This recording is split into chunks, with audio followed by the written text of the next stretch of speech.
गर्मी के मौसम में स्विमिंग पूल में नहाने का मज़ा ही कुछ और है। घंटों तक स्विमिंग पूल में डुबकियां लगाते हैं, लेकिन जैसे ही पूल के बाहर निकलते हैं तो उनकी आंखें लाल हो जाती है। क्या आपको पता है इसका कारण? अगर आपको लगता है कि ज़्यादा देर स्विमिंग पूल में नहाने से, या फिर पानी गंदा होने की वजह से, या फिर पूल के पानी को साफ रखने के लिए मिलाए गए क्लोरीन की वजह से आंखें लाल होती है, तो आप बिल्कुल गलत सोच रहे हैं। रिसर्च की मानो तो क्लोरामाइस, जो कि केमिकल है, पूल के पानी, क्लोरीन और मानव शरीर से निकलने वाला लिक्विड से बनता है। आसान भाषा में कहें तो इंसान का पसीना और पेशाब जब क्लोरीन के साथ मिलता है तो यूरिन पानी में क्लोरीन के साथ रिएक्ट करता है। क्लोरामाइस बनता यानी आँखों में होने वाली जलन और लालपन की वजह पेशाब ही है। रिसर्च के मुताबिक 8,30,000 लीटर पानी क्षमता वाली स्विमिंग पूल में तकरीबन 75 लीटर यूरिन की मात्रा मौजूद होती है। क्यों, आप चौंक गए ना? लेकिन अभी तो शुरुआत है। हम सब बचपन से सुनते आ रहे हैं कि कम उम्र में शेविंग नहीं करना चाहिए, वरना ज़्यादा और घने बाल आ जाएंगे, या फिर गंजा होने से ज़्यादा घने और तेज़ी से बाल बढ़ते जाएंगे। इसी लालच में कुछ लोग बार बार सिर मुड़वाते रहते हैं। लेकिन हम आपको बता दें कि हेयर ग्रोथ जेनेटिक मामला है। हेड शेव कराने से बाल घने और तेज़ी से नहीं बढ़ते। शेव कराने से हेयर फॉलिकल्स नहीं बढ़ते हैं और न ही खोए हुए बाल वापस आते हैं, क्योंकि हेयर फॉलिकल स्किन के अंदर होता है और शेविंग से इस पर किसी भी तरह का कोई प्रभाव नहीं पड़ता है। वास्तव में जब बाल बड़ा होता है तो कमज़ोर बाल हमेशा टूटता रहता है। टूटने का मतलब ये नहीं कि बाल जड़ से निकल गया है। बाल हमेशा बीच से या स्किन के पास से टूट जाता है। यही कारण है कि हमें लगता है कि बाल कम हो गया है। वास्तव में गंजा होने के बाद बाल बढ़ने लगता है तो उस वक्त बाल स्वस्थ और छोटे होने के कारण बाल टूटता नहीं है। यही कारण है कि आपको बाल घने दिखाई देने लगता है, जबकि हकीकत यह है कि आपके बाल किसी भी तरह से घने नहीं हुए हैं। हालांकि आप नियमित रूप से शैम्पू करके या बालों को कटाकर भी स्वस्थ रख सकते हैं। अगर फिर भी आपका बाल टूटता है तो आप अपने फैमिली डॉक्टर की सलाह जरूर लें। मानव शरीर कई तत्व से मिलकर बना है, लेकिन आपको यह जानकर आश्चर्य होगा कि उसमें एक गोल्ड यानी सोना भी है।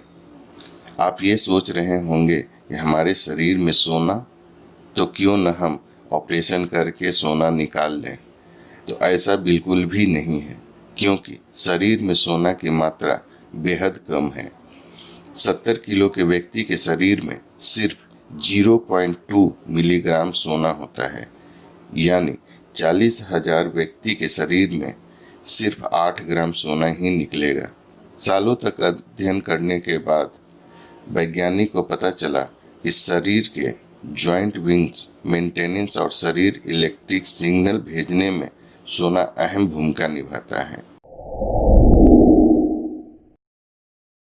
यूं तो हर किसी को किसी न किसी बात पे रोना आ ही जाता है, लेकिन कुछ लोग ऐसे भी होते हैं जो बिना किसी बात पर रोते हैं। रोना एक स्वाभाविक प्रतिक्रिया है जो मनुष्य के साथ दुख, सुख, हताशा, शोक सहित भावना में होता है। लेकिन रोने से कोई लाभ होता है? सैकड़ों वर्षों से इसके ऊपर थ्योरी आ चुकी है। आंसुओं से आंखों को नमी मिलता है, या फिर रोने से मन हल्का हो जाता है, या फिर रोने से आपको या दूसरे लोगों को संकेत मिलता है कि आपके साथ ऐसी समस्या है जिसके सामने आप असहाय हैं। इसी प्रकार दुनिया भर में थ्योरी जाए, लेकिन हम इमोशनली क्यों रोते हैं, इसका सटीक जवाब किसी के पास नहीं है। लेकिन आप जानते हैं कि दुखी होने पर जब हम रोते हैं तो हमारे आंसू में एक नेचुरल पेन किलर ल्यूसिन इनकेफ्लिन निकलता है, जिसकी वजह से हम रोने के बाद बेहतर महसूस करते हैं। हम सब केले बड़े प्यार से खाते हैं। डॉक्टर से केले के बारे में पूछेंगे तो आपको दर्जनों फायदा गिना देंगे, लेकिन जो हम आपको बताने जा रहे हैं वो जानकर आप चौंक जाएंगे। शायद आप में से कोई नहीं जानता होगा कि केले रेडियो एक्टिव होते हैं और केले में पोटेशियम होता है, जिसमें रेडियो एक्टिव और पोटेशियम 40 शामिल होता है, जिसके कारण केले से रेडिएशन निकलता है। तो क्या केले खाना बंद कर देना चाहिए?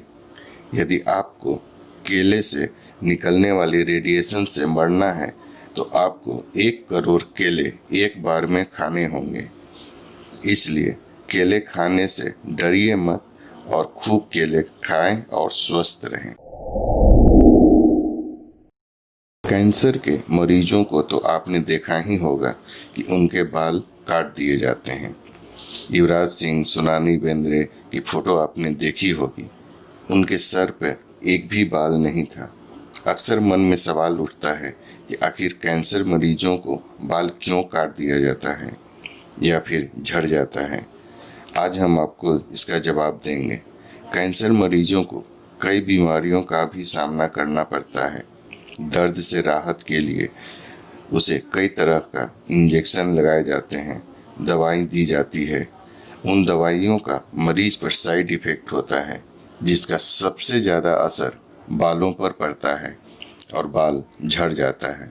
कैंसर के मरीज को ठीक करने के लिए डॉक्टर कीमोथेरेपी के जरिए कैंसर सेल्स को नष्ट करते हैं। इस थेरेपी में रसायन का प्रयोग होता है, जिससे बाल झड़ जाता है। मरीजों को इन्फेक्शन से बचाने के लिए भी बाल काट दिया जाता है। दोस्तों, इस एपिसोड में बस इतना ही। अगर आपके पास कोई सुझाव है तो आप हमें कमेंट बॉक्स में लिखकर ज़रूर बताएं।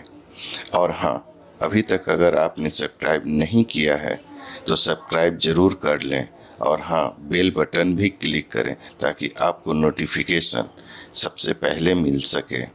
धन्यवाद।